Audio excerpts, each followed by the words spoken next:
À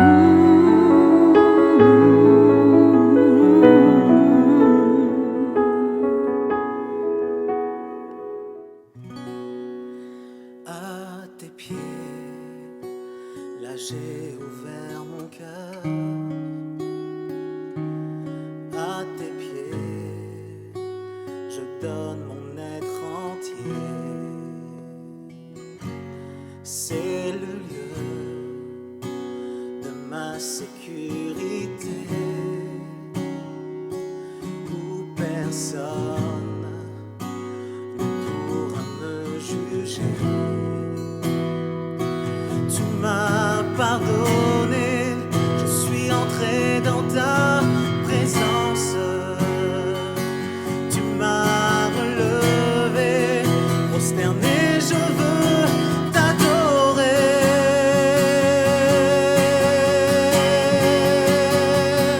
Il n'y a pas de lieu plus haut, plus grand que d'être à tes pieds, que d'être à tes pieds. Il n'y a pas de lieu plus haut, plus grand que d'être à tes pieds, que d'être à tes pieds, à tes pieds.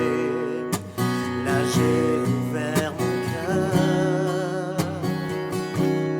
à tes pieds, je donne mon être entier. C'est le lieu de ma sécurité, où personne ne pourra me juger. Tu m'as pardonné, je suis entré dans ta présence. Tu m'as relevé, prosterné, je veux t'adorer.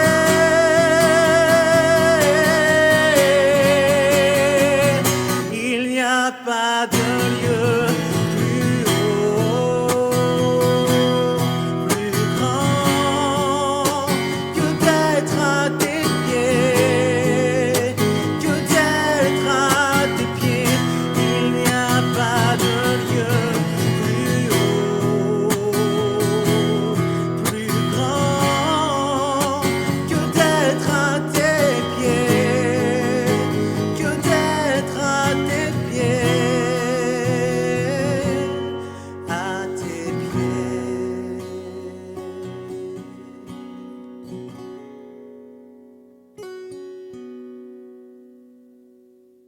Que Dieu vous bénisse. Nous sommes encore aujourd'hui ensemble réunis autour de la Bible et nous croyons que quand on lit la Bible, quand on commence à poser des questions à Dieu et que Dieu nous répond à travers ce qu'on va recevoir ou à travers ce qu'on va lire et comprendre de l'Écriture, il se passe systématiquement toujours quelque chose.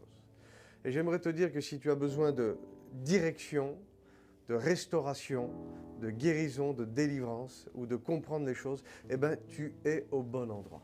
Parce que sur cette chaîne, vous n'entendrez jamais rien d'autre que les volontés de Dieu exprimées à travers sa parole.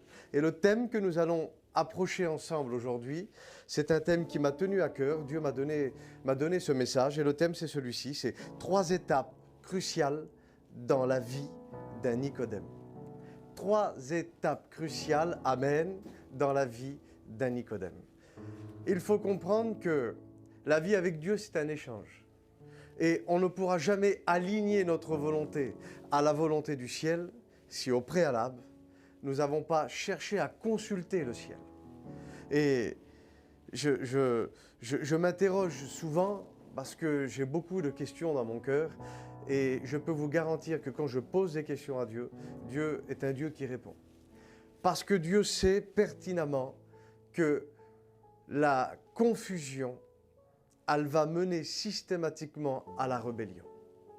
Mais quand je pose des questions à Dieu, Dieu ne veut pas me laisser dans la confusion.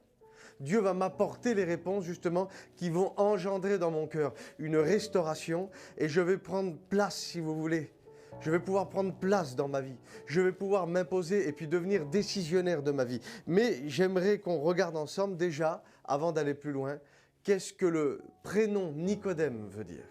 Et moi je crois, et si tu le crois, tu dis Amen là où tu es. Est-ce que tu crois que la Bible est la vérité? Dis Amen. Amen. Je crois que chaque nom, chaque prénom, chaque ville, chaque lettre qu'il y a dans la Bible, ce sont des choses qui ont été inspirées par Dieu lui-même. Et quand on voit un prénom circuler dans un secteur, on sait qu'il y a une valeur prophétique. Et je peux m'approprier ces choses. Et le mot Nicodème, le prénom Nicodème, veut dire victoire, amen, sur le peuple. Et Nicodème nous a vraiment démontré que son prénom, il l'a pris au sérieux. Et à travers ce qu'il a fait, on le voit apparaître 3 fois dans la Bible, cet homme-là qui était un homme de science biblique, un homme de connaissance, un homme en charge de pouvoir enseigner la Bible à d'autres, a su lui aussi vaincre l'opinion des hommes sur sa vie. Vaincre l'opinion du regard des hommes sur sa vie. Trop de gens sont dépendants de ce que les gens vont dire d'eux, ou ce que les gens vont dire à travers le regard, à travers ce qu'il va y avoir pour la suite. Et il faut comprendre que Nicodème, lui, était un homme qui lisait la Bible, un homme qui enseignait la Bible, et il avait vaincu déjà dans son cœur, parce que sinon il n'aurait jamais été vers Jésus, l'opinion des autres. La Bible dit dans l'évangile de Jean, au chapitre 3 et à partir du verset 1, « Mais il y eut un homme d'entre les pharisiens qui était nommé Nicodème, et qui était un chef des Juifs. » Retenez bien, un chef des Juifs. Il est venu vers Jésus de nuit et il lui a dit cette parole. « Rabbi, nous savons que tu es un docteur venu de la part de Dieu, car personne ne pourrait faire tous ces miracles si Dieu ne serait pas Amen avec lui. » Ça veut dire qu'il y a eu une reconnaissance, et peu importe ce que les gens allaient dire, et c'est important de le comprendre, que quand il vient vers Jésus, lui c'est un enseignant de la Bible, et il est dans l'attente du Christ, il est dans l'attente du Messie, il est dans l'attente de la solution pour l'homme.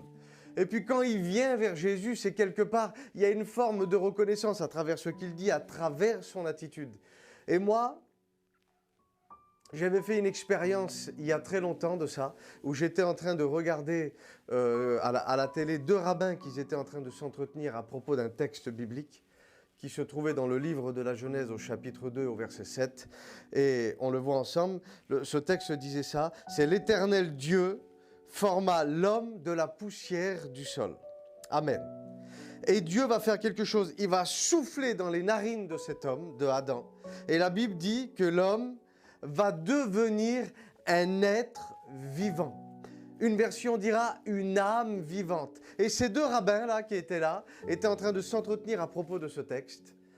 Et ils ont dit, si on regarde dans l'étymologie des mots, on pourrait aussi traduire ce texte de cette manière. Il dit que Dieu a soufflé dans les narines de l'homme un souffle de vie, un souffle vital, et écoutez bien, et l'homme est devenu un être parlant. Amen. Avec une langue, avec une bouche, avec un langage. Et quand j'ai écouté cette parole, le Saint-Esprit est tombé sur moi. Et Dieu m'a dit, Chris, je t'ai créé parlant pour que tu puisses me parler. Et à ce moment-là, c'est comme si j'ai fait un petit peu un récap de ma vie et où Dieu me montrait quand j'étais dans des endroits où j'ai usé justement de ce langage, où j'ai usé de ce don. Parce que oui, j'étais un être parlant et croyez-moi que je savais utiliser ma bouche. Mais je ne l'utilisais pas assez pour parler à Dieu. Et Dieu m'avait montré qu'il avait créé l'homme parlant parce qu'il a décidé dès le commencement que l'homme commence à lui parler, que l'homme commence à rentrer en relation avec Dieu. Et Nicodème était en connaissance de ces textes, en connaissance de ces choses. Et le fait qu'il va vers Jésus et qu'il commence à entamer un dialogue, il y a quelque chose d'extraordinaire. Et c'est pour ça qu'il me semble que le cœur de Jésus est touché et Jésus va commencer à lui répondre. Mais Jésus, il sait pertinemment que Nicodème est un enseignant et qu'il est un juif. Donc, Jésus va toujours se mettre à notre portée et nous parler avec les mots que nous pourrions comprendre. Moi, je suis un forain. Et le nombre de fois où Dieu m'a donné comme des paraboles en me montrant des manèges, en me montrant des fêtes foraines. Je connais des chrétiens qui sont sportifs et le nombre de fois où Dieu leur a parlé à travers le sport. Et c'est pour ça que là, à ce moment-là, des fois, nous, un petit peu ce que Jésus dit à Nicodème, c'est on ne comprend pas tout, mais Nicodème est en connaissance de ces choses. Et à un moment donné, il y a un dialogue et je bénis Dieu pour ce que Nicodème fait. Quand il ne comprend pas, vous savez ce qu'il fait? Il continue de parler. Il continue de parler. Il continue de parler. Il est en train de dire, mais comment cela est-il possible? Parce que Jésus, toi, tu dis ça. Mais moi, je voudrais comprendre comment arriver à cela. Et je vois ce texte qui vient dans mon esprit dans le livre de Jérémie au chapitre 33 et au verset 3. La Bible dit ceci à travers son prophète, c'est Dieu qui va parler. Et il va dire, invoque-moi et tu le sais, invoque-moi et je te répondrai. Il n'a pas dit que peut-être il te répondra ou qu'il va répondre à une catégorie de personnes. Mais il a dit que si tu l'invoques, si tu décides de lui parler, si tu commences à entamer ce dialogue, et pour ça il faut du courage. La Bible dit que Dieu va intervenir personnellement et te répondre à toute forme de questions que tu pourras avoir. Et je bénis Dieu pour ça. Et puis, Jésus continue de lui parler et regardez ce qu'il dit. Il dit, Nicodème, tu es le docteur d'Israël et tu n'as pas encore capté ça. Tu n'as pas encore compris ça. Parce que Jésus va se mettre toujours à notre portée. Et je bénis Dieu que Nicodème, tant pis pour ce que les gens vont dire, moi je vais vers Jésus et je vais commencer à lui parler. Et je vais commencer à lui parler. Et c'est là que cette merveilleuse parole que Jésus va prononcer va arriver. C'est dans ce contexte-là. Nicodème, écoute cette parole. Voici ce que Jésus dit. Car Dieu a tant aimé le monde, ce n'est pas une affaire de loi, c'est une affaire de grâce et d'amour. Qu'il a donné son Fils unique, afin que quiconque croit, ce n'est plus par le moyen des œuvres qu'on va être au bénéfice de la vie éternelle. Ça ne fonctionne pas, mais c'est au moyen de la foi. Quiconque va croire dans l'amour démontré de Dieu à travers le sacrifice de Jésus quand le serpent avait été élevé, Nicodème, quand Christ sera élevé. Et là, Nicodème, je pense qu'il entend cette parole.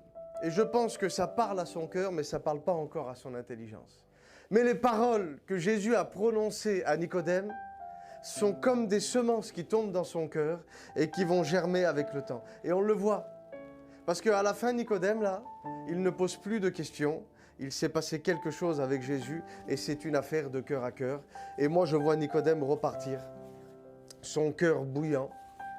Il n'avait peut-être pas tout compris, mais il avait déjà commencé à vaincre le regard des autres. Et il avait pris son courage à deux mains et puis il avait été vers Jésus.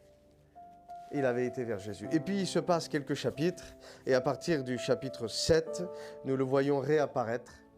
Il y a un événement qui est en train de se passer avec le verset 44, on va le voir ensemble. La Bible dit que quelques-uns d'entre eux, donc on parle des pharisiens et des principaux sacrificateurs, ont voulu se saisir de Jésus. Ils ont voulu l'arrêter. Et ils avaient engagé des huissiers, ce qu'on pourrait traduire à l'époque comme étant des mercenaires.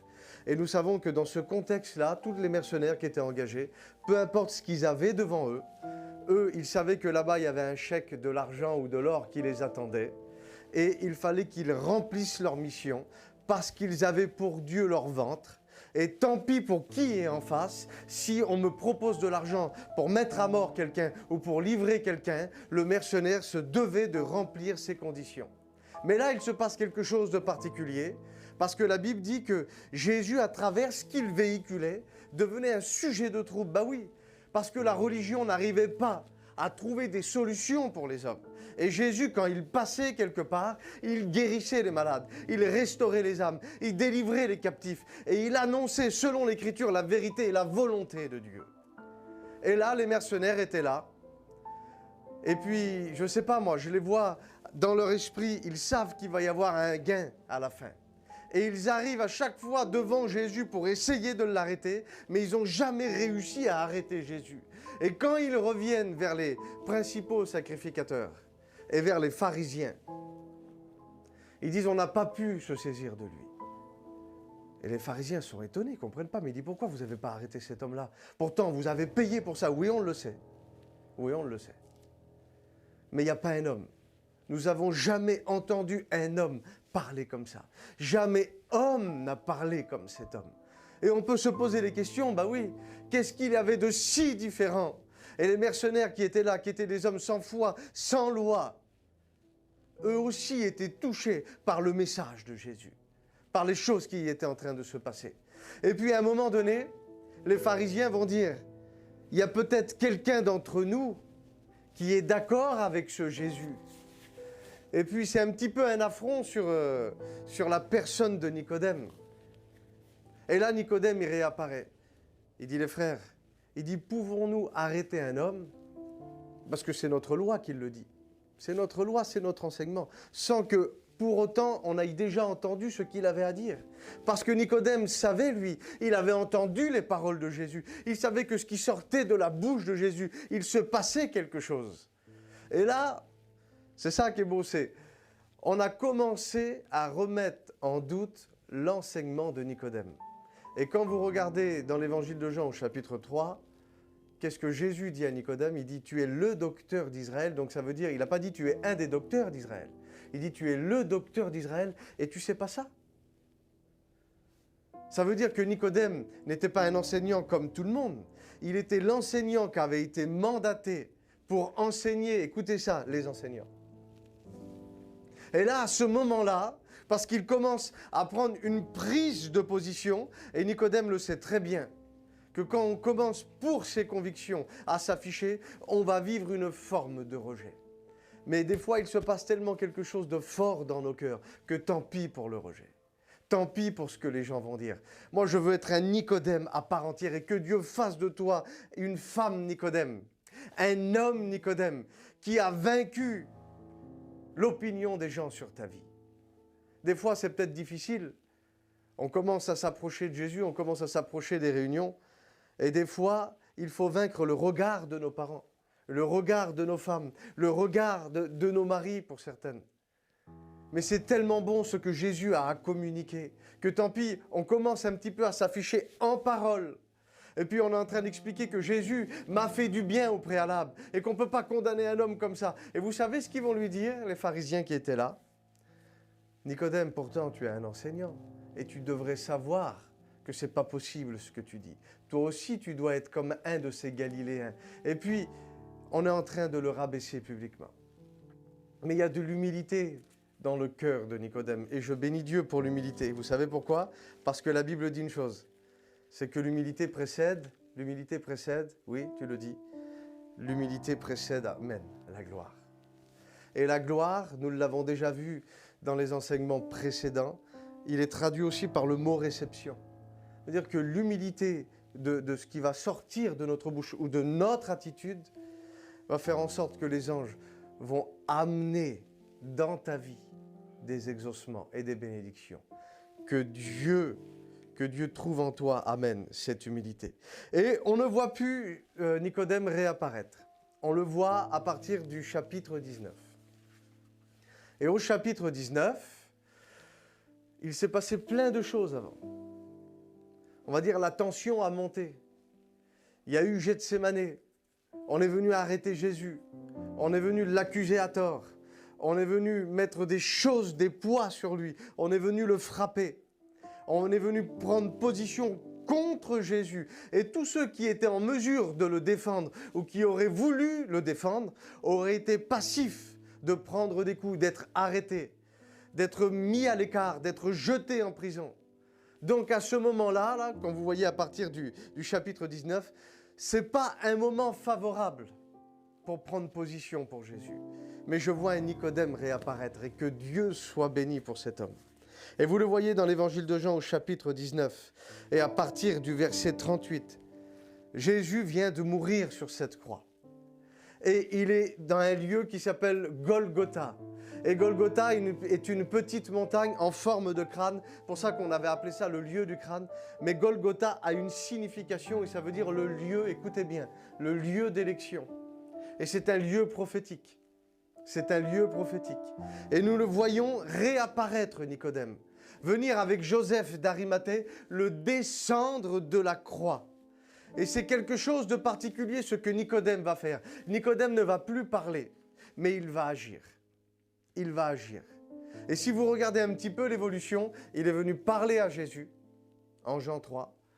En Jean chapitre 7, il est venu prendre la défense de Jésus en parole. Et en Jean 19, il vient s'afficher en tant que disciple de Jésus. Mais il ne parle plus, il agit maintenant. Il avait remporté son combat et il avait pris une position. Et la Bible dit qu'il vient, pour vous c'est peut-être quelque chose qui ne va pas vous parler, mais je vais vous expliquer, avec 100 livres d'aromates.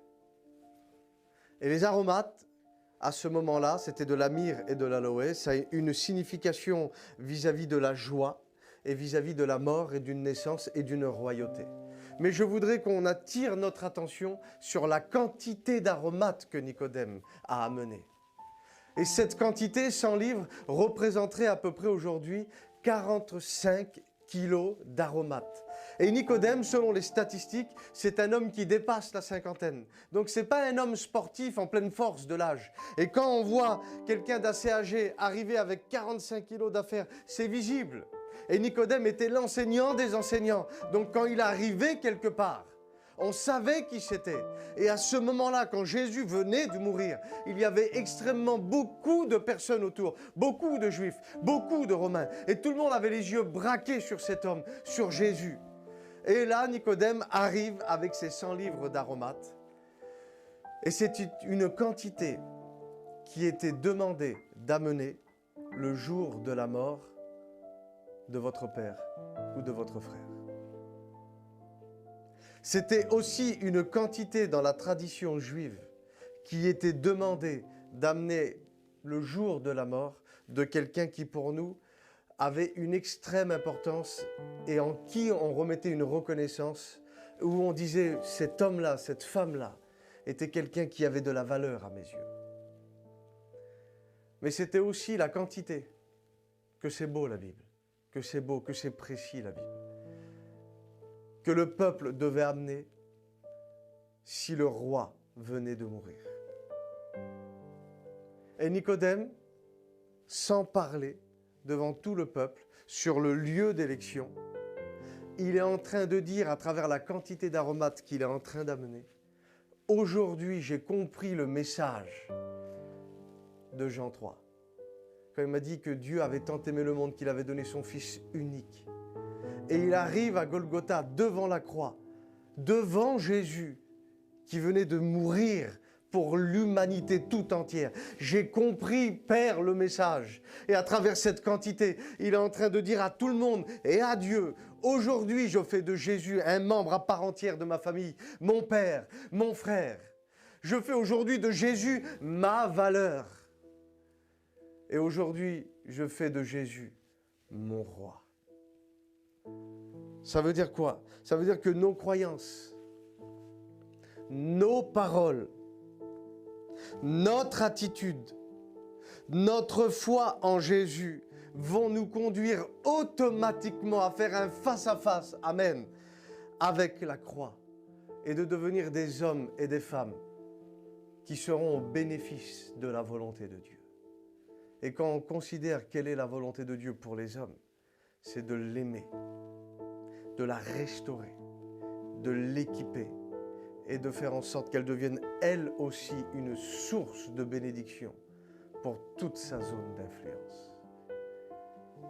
Je prie pour toi, pour que Dieu fasse de toi un Nicodème, quelqu'un qui va être délivré du regard des autres, quelqu'un qui va être délivré de l'influence, même s'il faut respecter nos familles, mais qui va être délivré de l'influence de nos familles, afin d'être au bénéfice et sous l'influence de la volonté divine. Seigneur, nous sommes devant toi et nous te disons merci pour ces moments. Merci pour ce que tu as fait. Merci pour les personnes qui sont en train d'écouter ce message. Seigneur, fais de nous des Nicodèmes, des personnes qui vont prendre courage et qui vont commencer à entamer un dialogue avec toi, qui vont commencer à t'invoquer. Et tu vas commencer à répondre, Seigneur, à leur vie, à leurs besoins. Un homme un jour a dit que le cœur de l'homme était en forme de Dieu. Je prie pour que chaque personne qui sont à l'écoute de cette réunion, à l'écoute de cette prédication, qui sont connectés au son de ma voix, puissent être remplis maintenant de ta part au nom de Jésus et qu'ils puissent prendre des positions. Que les personnes qui doivent passer par les eaux du baptême puissent avoir le courage de dire oui, je vais me baptiser aujourd'hui. Que les personnes qui doivent se lever pour répondre à un appel particulier dans leur vie, on arrête de parler, mais aujourd'hui on prend une position et on s'engage réellement dans ta volonté. Saint-Esprit, merci parce que tu conduis ces moments. Je prie pour que tu communiques les dons spirituels à ceux qui en ont besoin, afin que chaque personne qui écoute là puisse entrer réellement dans ce que tu as pour eux. Dans le nom de Jésus, que Dieu vous bénisse et on se dit à bientôt pour un prochain rendez-vous.